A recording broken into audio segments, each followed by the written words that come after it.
If you've watched for the last decade, you know that I've always made it clear that we here at Mug Club are in the business of serving you, the viewer, you watching, listening right now. I've also made it clear that I wouldn't be in the business of attacking other conservatives, regardless of disagreements or personal issues. And I've always explained my logic was relatively simple. I believe that the world was better with more voices out there rather than less, regardless of minute differences, considering the magnitude of the battle that we are genuinely fighting for our country right now. But for the first time, I have to say that I believe many of those in charge in the right-leaning media are actually at odds with what's best for you, the viewer, the customer, and more importantly, the country. We here at Mug Club, we thought that we were all in this together, that we were fighting the media, entertainment, industrial complex.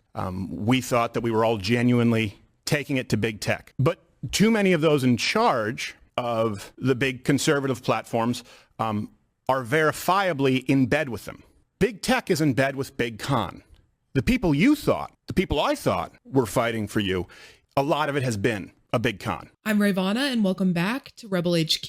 That was YouTube racist Steven Crowder complaining that some in the conservative wing of online politics are in league with big tech. Who is he referring to, you might be wondering? Well, apparently he's referring to the Daily Wire, who just offered him a $50 million contract over the course of 4 years that upset Steven. Daily Wire co-founder Ben Shapiro responded to Steven Crowder on his own YouTube channel. This is what he had to say. My friend, Steven Crowder, been friends with Steven for a long time, like well over a decade. I was his lawyer when he first signed a contract with Fox, and I've been friendly for a very long time. He put out a video essentially accusing Daily Wire of being in league with big tech. He's accusing us of being in league with big tech because of a term sheet, a negotiable term sheet that we submitted to him that offered to pay him $50 million over 4 years, and included provisions that said that if he got booted from arenas that would lose him ad dollars, since we would also lose the ad dollars, then he would lose money as well. This is typically how contracts work. If his show were to start losing money, this is true of my show. If my show loses money and it loses the Daily Wire money, I lose money. And so if Steven had come to work at Daily Wire Plus, it would have been precisely the same thing. And there is something rather nasty about attacking people who have been friends for over a decade, colleagues, defenders for over a decade, on the basis of your own misinterpretation of a document that offers you $50 million over the course of 4 years. The girlies are fighting, and I'm happy to be watching it.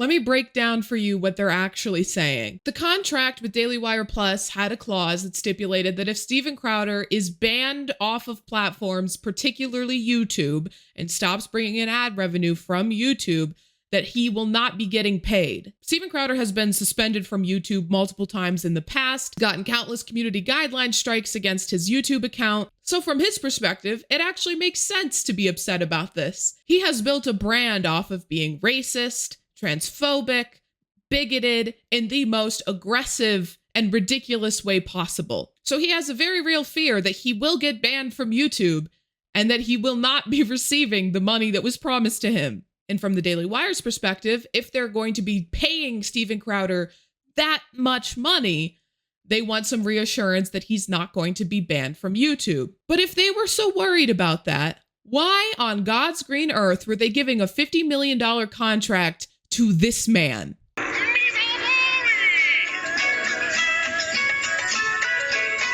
gonna buy a plow, man. I'm gonna plant that corn. Go get a John Deere. Barack Obama, mother. I'm the president of plowing that air. Rape is primarily a crime of, I don't know, you're going to say it's a crime of power. Okay, get it, whatever.